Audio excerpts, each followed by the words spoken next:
Assalamualaikum warahmatullahi wabarakatuh. Selamat berjumpa kembali di channel Tahu Rahasianya.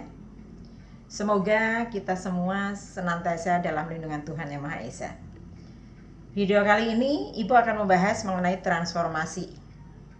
Di dalam transformasi itu ada beberapa subnya, yaitu yang pertama Ibu akan membahas mengenai refleksi atau pencerminan. Dalam kehidupan sehari-hari itu banyak contoh yang pencerminan. Contohnya misalkan kita bercermin, jarak kita terhadap cermin otomatis sama jarak bayangan kita dengan cermin, ya kan? Di samping itu tidak akan berubah. Misalkan ibu bercermin, tidak mungkin nanti bayangannya bukan ibu, pasti ibu. Oke, nah di dalam matematika juga sama nak. Misalkan titik A di sini, kita pertama pencerminan terhadap sumbu X ya. Titik A itu koordinatnya ini 3,1. Koordinat itu selalu yang dicatat adalah sumbu X-nya dulu. Sumbu X-nya 3, Y-nya 1, maka 3,1. Nah, pencerminannya terhadap sumbu X di sini A aksen 3,-1. Jarak benda asal ke cermin sama dengan jarak bayangan ke cermin. Ini. Dan selalu tegak lurus, nah. Membentuk sudut 90 derajat terhadap cerminnya. Ini. Nah, di sini ternyata hasil pencerminannya A aksennya itu adalah 3,-1. Jika 3 dinyatakan sebagai X dan satunya kita nyatakan sebagai Y, ternyata di sini berubah menjadi X, min Y. Berarti pencerminannya itu adalah X, min Y. Di sini tadi A-nya adalah titik asalnya adalah X, Y, dicerminkan dalam matematika itu biasanya pencerminan disebut dengan M minor. X terhadap sumbu X, maka aksennya adalah X, min Y. Sekarang misalkan A, titik A ini ya 3,1 masih 3,1 dicerminkan terhadap sumbu Y. Sumbu Y adalah yang ini nak. Ya. Nah, jarak titik asal terhadap cermin itu sama saja dengan jarak bayangan terhadap cermin, itu selalu di sini.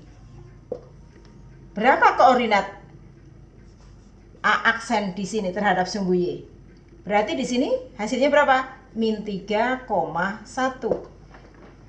Coba kita lihat. Jika titik asalnya adalah X yaitu 3 dan Y-nya 1, ternyata di sini setelah dicerminkan berubah menjadi -3,1. Berarti kalau X-nya 3 berubah menjadi -3 maka menjadi -X. Bisa disimpulkan jika A, X, Y dicerminkan atau MY, hasil A aksennya berubah menjadi apa? -X, Y. Sekarang titik A itu akan kita cerminkan terhadap garis Y sama dengan X. A, X, Y dicerminkan M, maksudnya Y sama dengan X. Y sama dengan X itu artinya itu adalah jika Y-nya 1, X-nya 1, Y-nya 2, X-nya 2, Y-nya 3, X-nya 3. Nah, Y-nya -1, X-nya -1. Sehingga kita buat garis dulu ya.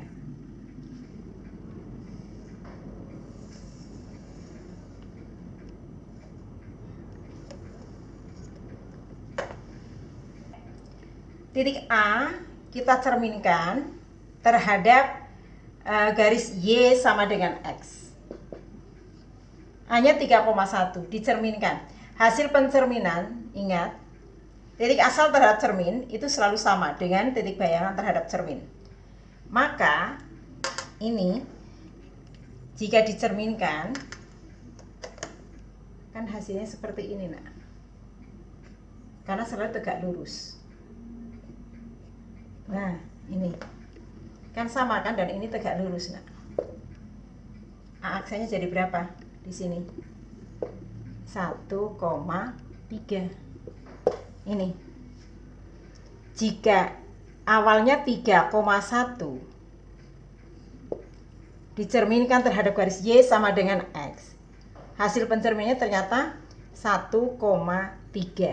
Berarti jika ini X, ini Y, maka ini berubah menjadi apa? Y, X. Iya nggak nak?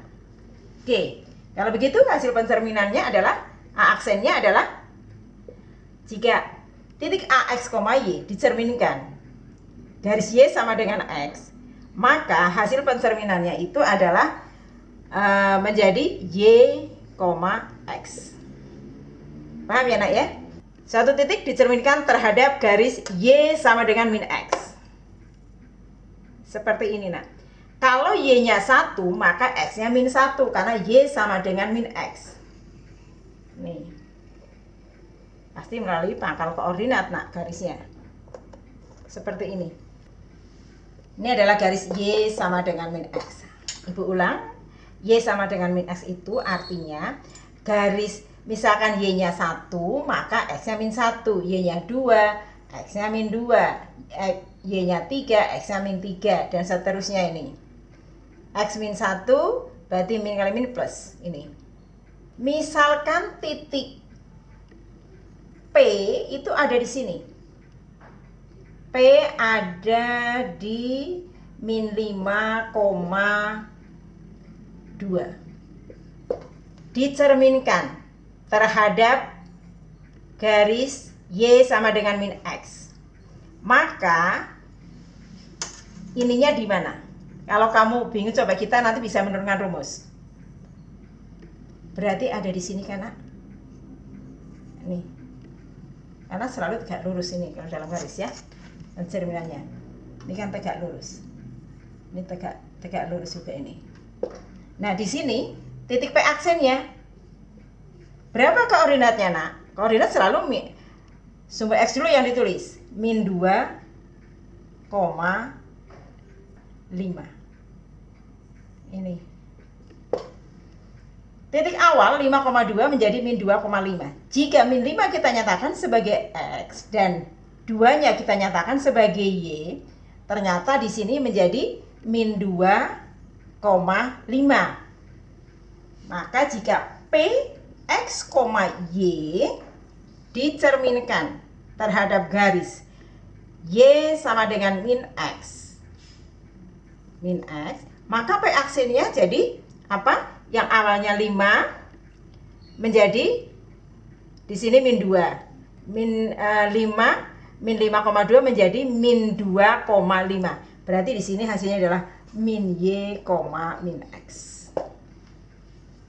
Min karena dikalikan min menjadi plus. Yang awalnya plus menjadi min. Sekarang pencerminan terhadap garis X sama dengan H ya.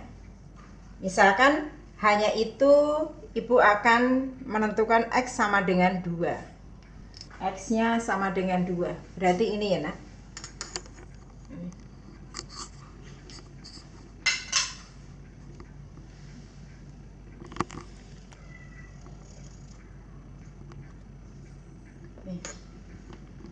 Nah, jika titik P-nya ada di sini.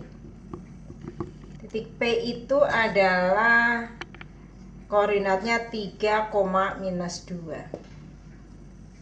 Nah, P itu adalah 3,-2. Dicerminkan terhadap garis X sama dengan H. Ternyata di sini ini kan cerminnya ini ya nak. Berarti otomatis di sini karena jarak benda terhadap cermin sama dengan jarak bayangan terhadap cermin. Nah, di sini berarti koordinatnya berapa? 1,-2. Ternyata di sini yang berubah adalah X-nya nak. Min 2-nya tetap. Berarti di sini P aksennya adalah berapa? Jadi 1,-2. Nah, jika P itu kita simbolkan menjadi X, Y, dicerminkan X sama dengan H, maka P aksen berubah menjadi apa? Y-nya tetap ya berarti. Di sini Y-nya tetap. Y-nya tetap. Coba kita ini kan. Karena awalnya 3, berarti di sini 2 kali 3, 2 kali pencerminannya ini maksudnya X-nya akan sama dengan 2. 2 kali H dikurang X-nya. Nah ini. Coba kita cek. Kan ininya 3 ya. X-nya 3. Berarti 2 kali dicerminkan terhadap garis X sama dengan 2 kali 2 dikurang X. X daripada titik asal kurang 3. 4 dikurang 3 berapa? 1. Sama kan? Paham ya nak ya? Jadi kalau pencerminan terhadap garis X sama dengan H itu jika P-nya X, Y, maka hasil P aksennya itu sama dengan 2 kali H. H itu adalah pencerminan X sama dengan H ini. Kalau X-nya 2 ya pada garis X sama dengan 2 ya dikalikan 2. Dikurangi X daripada titik asal. Sekarang jika dicerminkan terhadap garis Y sama dengan, nah ibu akan menentukan di sini, misalkan dicerminkan garis Y sama dengan Y berapa itu nak? Y-nya sama dengan 4. Nah ini garis Y sama dengan 4. Misalkan ibu menentukan titik P-nya itu adalah berapa di sini? 2,6. 2,6. Berapa P aksennya? Otomatis di sini ya nak ya, karena jarak benda terhadap cermin selalu sama dengan jarak bayangan terhadap cermin. Di sini P-nya menjadi berapa? P-nya menjadi 2,4. Nah, ternyata di sini 2-nya tetap sama, X-nya itu sama. Yang berubah adalah Y-nya. Ya. Sehingga untuk menentukan P aksennya rumusnya apa? Titik P-nya 2,6 dicerminkan terhadap garis Y sama dengan 4 nih. Dicerminkan terhadap garis Y sama dengan 4. Ternyata hasil pencerminannya ada di sini. Ingat selalu bahwa jarak benda terhadap cermin selalu sama dengan jarak bayangan terhadap cermin. Nah, ternyata setelah dicerminkan terhadap garis Y sama dengan 4, itu hasilnya menjadi 2,2. Ini kan di sini 2,2, maaf. Ini karena papan tulisnya kecil ya. 2,2. Nah, nih. Sehingga kalau misalkan P itu adalah duanya kita nyatakan sebagai X. Ini sebagai Y. Dicerminkan terhadap garis M Y sama dengan H, maka P aksennya menjadi apa? Yang mana yang tetap? X-nya. Y-nya yang berubah karena yang ini terhadap Y sama dengan berapa? Kalau misalnya Y sama dengan 2, Y sama dengan 3, terserah ya, maksudnya bebas, tidak harus Y sama dengan 4. Ternyata di sini 6 berubah menjadi 2. Tadi waktu X sama dengan H itu rumusnya adalah 2 kali pencerminan X berapa dikurangi X dalam soal. Ini pun sama, coba kita cek. Berarti X-nya sama. Berarti mencari Y-nya itu sama dengan, kenapa 2? 2 dikali 4 terhadap pencerminan Y-nya kan sama dengan 4 ya. Dikurang, di sini Y-nya berapa awalnya? 6. Ya karena 2 kali 4, 8, dikurang 6 sama dengan 2. Betul. Sehingga mencari Y-nya sama dengan 2 kali H. Simpulannya, jika satu titik dicerminkan terhadap garis Y sama dengan H, itu rumusnya adalah X-nya tetap, Y-nya yang berubah. Gimana rumusnya? Yaitu 2 kali H. H itu Y-nya tadi dicerminkan terhadap Y sama dengan 4 ya, dikurangi Y. Y daripada soal. Paham ya nak ya? Oke. Sekarang kalian kerjakan soal ini ya. Terus nanti masukkan dalam GCR. Selamat mengerjakan. Sampai di sini pertemuan kali ini. Semoga apa yang kita lakukan berkah buat kita dan memberkahi buat yang lain. Wassalamualaikum warahmatullahi wabarakatuh.